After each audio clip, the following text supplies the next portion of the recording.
যে মানুষটা তোমাকে অবহেলা করছে সে মানুষটার সাথে কখনো তুমি সুখী হবে না। বড়জোর টেনে হিচড়ে সম্পর্কটা কয়েকদিন ধরে রাখতে পারবে, তবে সেটা তোমার একাকিত্বে। আর এই একাকিত্বেই যদি থেকে যেতে হয়, তবে আর কিসের ওপর এক্সপেকটেশন রাখছো? সে তোমাকে আর কোনোভাবে চায় না বলেই সে অবহেলা করছে।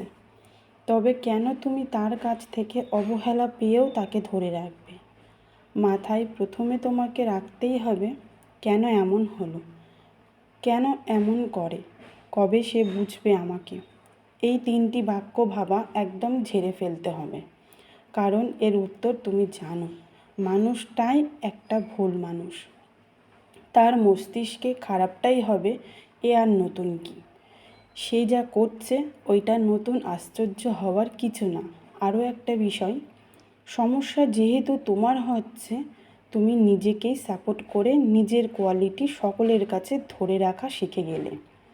এতে করে পরবর্তীতে মানুষগুলো পেইন দিতে পারবে না, সতর্ক হয়ে যাবে।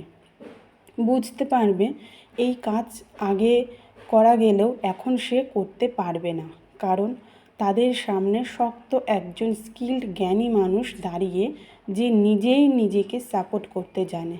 বুঝলে?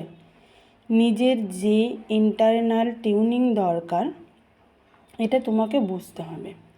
ইমোশনাল মাস্টারি অনলাইন কোর্স করে পুরো প্রস্তুত হও ফাইট করার জন্য। তুমি মূল্যহীন নও। অবহেলা পেয়েও তুমি তাকে যতটা মূল্য তুমি দিচ্ছ, কারোর কাছে তোমার মূল্য হয়তো এর চেয়েও অনেক বেশি। যখন দেখবে সে তোমাকে অবহেলা করছে, তখন থেকে তাকে আর বিরক্ত না করে চুপিসারে সরে আসো।